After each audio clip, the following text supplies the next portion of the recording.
Jón Danielsson, dósent í fjármálum við London School of Economics, hefur gagnrýnt peningamálastefnu Seðlabankans harðlega og segir að meðal annars vegna hennar séum við í þessum sporum í dag.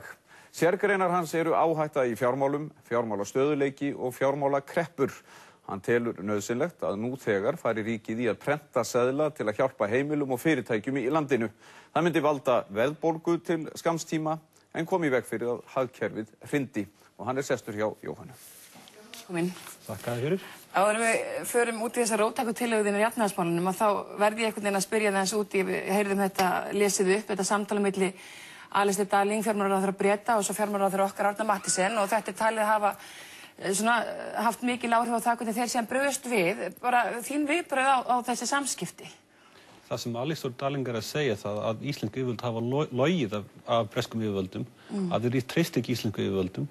Og þegar síðan ráðherrann kemur og segir við hann, við höfum kannski ekki peningana, þá túlkar Alistair Darling þetta á versta hátt. Ég held að sé varla hægt að hafa þessi samskipti að verri móta heldur en voru. Þannig að þú telur reyna þessi viðbrögð sem komi eftir að skýrast af þessu og verið reyna bara eðlilega. Ég skil ósköpil að Alistair Darling hafa orðið reiður yfir þessu. Þetta hefur mjög mikil pólitísk áhrif í Bretlandi og hann þarf að geta sýnt það að hann sé að verja hagsmuni sparifjáreigenda. Ég skil reiðina hans. Þú, við höldum okkur aðeins út að Bretamál árum fyrir út í efnahagsmálin hér af því þetta tengist þetta alls saman. Þú ert búin að kenna við London School of Economics, LSE, í 11 ár og þú ert mikið kallaður til fjölmiðla úti, hvort sem það er BBC, Sky eða CNN og þekkir inn á þennan anda þarna úti. Hvernig metur þú stöðuna? Hvernig eigum við að bregðast við í þessari stöðu sem er komin upp í dag?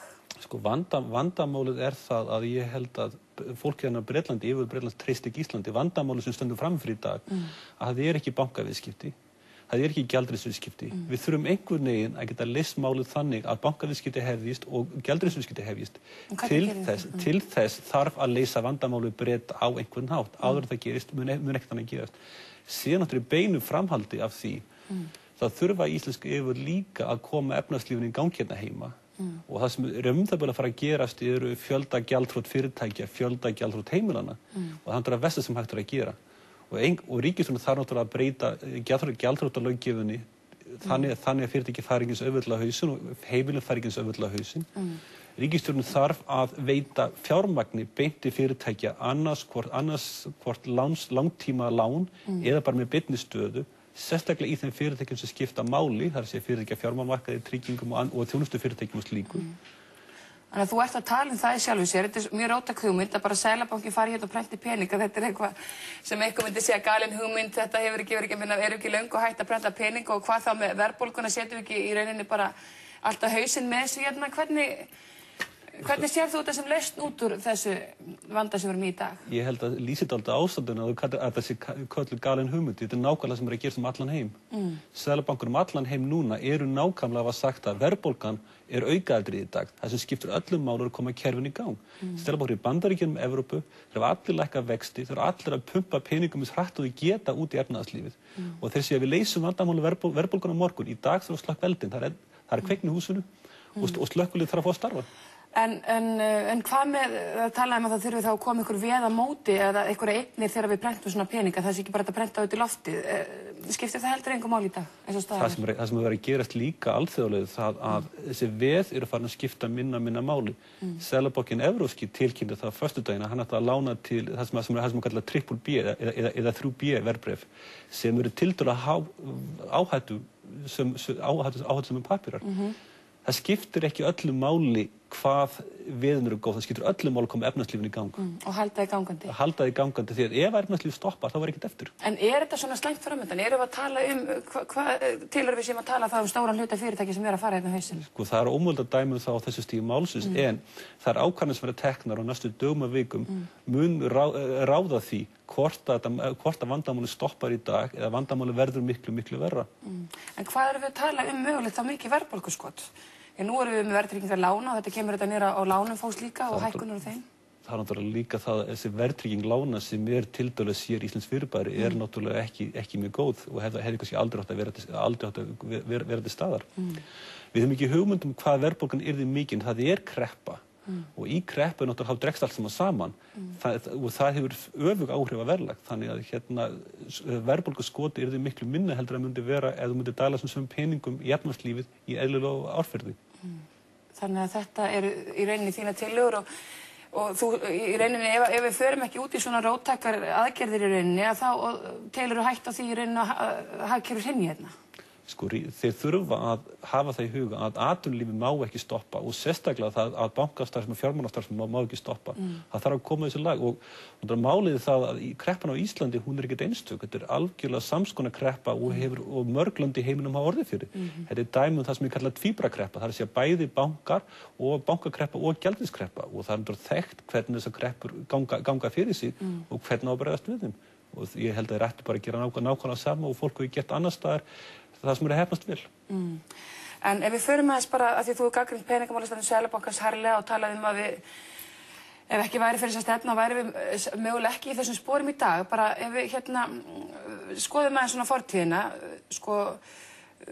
hvers vegna við erum í rauninni í þessari stöðu og kannski ferði yfir þessi atriði. Númer 1 það þá Peningamálastefnan að þínu mati eða? Sko, það eru tvær ástæður fyrir því að við erum í þessum vandamálum. Fyrsta lagi það Peningamálastefnan sem náttúrulega þessi hagvaxtarstefna sem hvatti heimilin í landinu til þess að taka peningi erlendri mynt að láni og hvatti útlendinga til að koma peningan inn.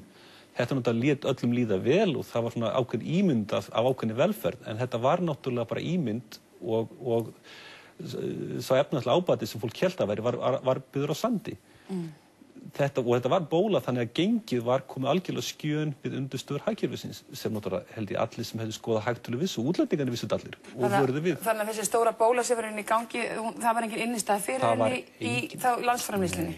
Og þeir höfðu svo gullu tækifæri í febrúar 2006 að stinga á henni, þessi króna féll í febrúar. Og hvað áttu þá að gera? Þeir áttu bara að segja að það vill ekki láta króna hækka. Ef þeir eru gert það að grípa inn í þegar peningunni kemur inn, þá hefðu náð tveimur markmiðum fram. Í fyrsta leið þá hefði náð að byggja upp stóran og mikið varasjóð sem hefði hjálpað okkur mikið í dag og hins vegar hefði komið í veg fyrir það að bólan yrði eins stór og hún var og fólk hefði tekið svona mikla peningaláni í erlendri mynt eins og reyndin var. En hvað sér það fyrir í staðinn fyrir það sem við erum með í dag hérna í framhaldinu þá? Ómöguleg peningamálastefna, hvernig Hitt vandamáli sem ekki síst það að Íslandingar enduðu með bankakerfi sem er tífalt á við stærð hagkerfisins. Já, einmitt, áður við förum þessa ástæðu 2, en að því að þú ert að gagnrýna þessa peningamálastefnu. Hvað getur tekið þá við í dag? Í fyrsta markmið hlýtur að vera að koma efnahagslífinu í gang og til þess þá held ég að þið þurfa að dæla peningum í kerfið eins hratt og hægt er. Þegar hagkerfið nær jafnvægi, nær stöðuleika, bæði gengið efnahagslífið, þá er þetta að hugsa til framtíðar, en áður við vitum hver lendingin verður er mjög erfitt að segja til hvað verður og ég held þessi aukaðatriði í dag fyrir að slökkva eldinn. En ef við förum þá í þessa ástæðu númer 2 hér, bara akkur við erum í þessum sporum í dag varðandi stærð bankakerfisins. Sko, Íslandingar enduðu með bankakerfi sem að tífalda á við stærð landsins og það er veldur ákveðnu vandamál. Sko, sumlönd hafa stór bankakerfi eins og Sviss og Luxemburg, en þessi ríki eru með alda reynslu af því að hafa stóra banka. Bæði bankarnir kunna hegða sér í þessu umhverfi og yfirvöld kunna hegða sér í þessu umhverfi. Þegar á Íslandi þá er ekki slík þekking til.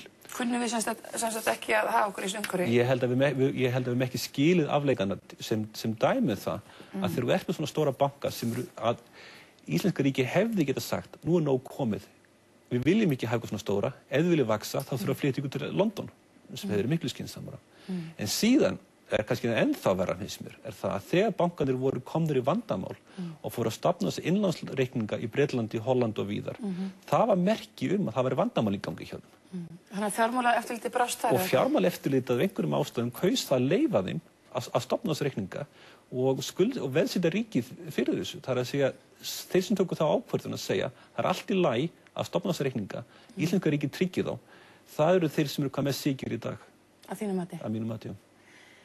Semst, þeir hefðu aldrei átt að leyfa þetta nema þá að gera þetta í dótturfélagi þá í Bretlandi eða í Hollandi? Þeir áttu aldrei að veðsetja Íslenska ríkið fyrir þessum skuldum.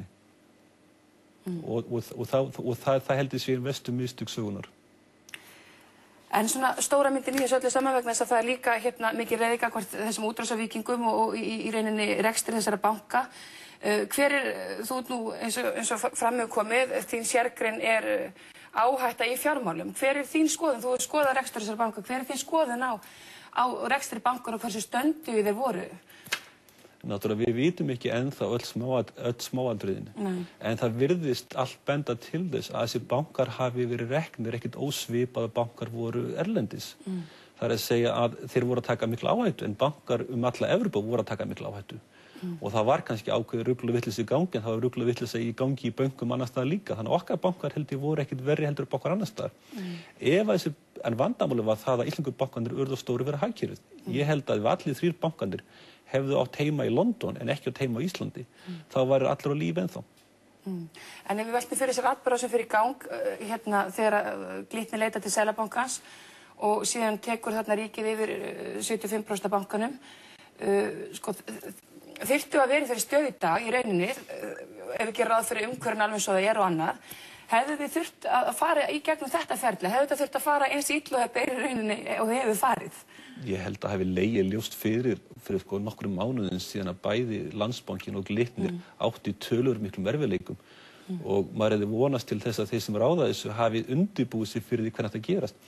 Vandamálið það að þegar bankar fari í þrot að þá er alltaf talið best að leysa málið í kyrrþey því að þá fæst miklu betra verð fyrir eignirnar og það er miklu betra að gera þetta án þess að fjölmiðlar og almenningur séu að horfa á þetta. Þegar sem allt er leyst á seinustu stundu, það vita allir sem eiga við að þeir eru komnir í þrot, eignirnar hríðfalla í verði og endalega laust verður miklu verri heldur en annars. Þeir hefðu getað leyst vandamál bæði Landsbankans og Glitnis fyrir kannski mánuði síðan, fengið miklu meira fyrir eignirnar og það væri Kaupþing og líf í dag. Og í rauninni leyst upp þá bankana bara í kyrrþey og greitt úr þessum vandamálum og byrjaði að selja eignir. Þannig að í rauninni Seðlabankinn, Fjármálaeftirlit og yfirvöld í samvinnu með bankana hefði átt að taka á þessum öðrum hætti, ertu að segja. Það hefði alveg örugglega verið hægt að leysa þetta mál þannig að tap íslenska ríkisins hefði verið ekkert að þessu, mjög lítið. Það er að segja vandamálið var það að leysa úr þessu á seinustu stundu. Það var brunaútsala á eignum bankana. Það var hægt að selja sér eignir ekki brunaútsölu heldur á eðlilegu verði fyrir svona mánuðum síðan. Þannig þú ert samt að segja að bankarnir hafi í rauninni verið þá komnir í þrot og þau ert að leysa það upp með þessum hætti eða hvað? Málið er það að Fjármálaeftirlit og Seðlabankinn hafa þessi gögn í höndunum. Við sjáum þetta eftir á, en þeir sjá þetta áður og ef þeir eru að horfa á tölular eins og þeir eiga að vera að gera, þá áttur að vita þetta. En hvað með að því nú eru sumir sem segja bara, ég meina það var nokkuð ljóst að allir bankarnir myndu fara í þrot. Þú ert samt að segja að þú ert samfærður það að Kaupþing hefði átt að lifa þetta af þessa krísu hérna og alþjóðlegu krísu. Eins og hlutinu urðu og eins og bresk yfirvöld höguðu sér. Að ef að bresk yfirvöld hefðu hagað hlutunum á annan hátt, þá er mjög líklegt eða mögulegt að Kaupþing var á lífi. Það er ekkert gefið en það er líklegt. Að þið verðum hérna í loki bara komin aftur að Bretunum. Hver eru þín ráð svona til ríkisstjórnar Íslands gagnvart þessari deilu við Bretana? Ég held að það besta sem geti gerst verið það að forsætisráðherra sem þetta kemur mjög vel fram erlendis og margir hafa kommentarað við mig hvað hann kemur vel fram ef hann myndi halda fund og segja eftirfarandi. Íslenska ríkið mun standa við allar lagalega skuldbindingar erlendis og ekki krónu meira. Ef að breska yfirvöld vilja að fá forgangsröðun á eignum Landsbankans í Bretlandi til að borga Icesave, þá mun segja nei við því. Ef Bretarnir mun heimta þetta áfram, þá mun fara fyrir dómstólum, list málið þannig. Bretarnir að spila einhvern leik við íslenskstjórn, að reyna að búlja þá í að gefa þetta upp. Þeir að segja, við munum standa við eitthvað lagalega skuldbindingar, ekki krónu meira og þessari ákvörðun verður ekki haggað. Á síðan ríkið að þínum að fara í mál við Bretana? Ég held að sé algjörlega gefið mál að Kaupþing hefði getað verið á lífi ef þeir ekki gert það sem gerðu og auðvitað á ríkið að fara í mál. Og tilkynna það kannski í leiðinni bara? Þeirra tilkynna það í leiðinni og en líka á sama hátt þeir eiga að gera það sem þeir gerðu ekki var það að fara með almannatengslin í gang þegar hann tilkynir þetta að ráðherra hafi getur farið við til erlendis sem gerir mjög vel að fá sérfræðinga sem geta flutt málstað Íslandinga við fjölmiðla í Bretland og annar staðar og farið með svona áráðustríð til hjálpar Íslandi í gang. Þú ert byrðið í Bretlandi, þér finnst vant upp á það að það sé þetta?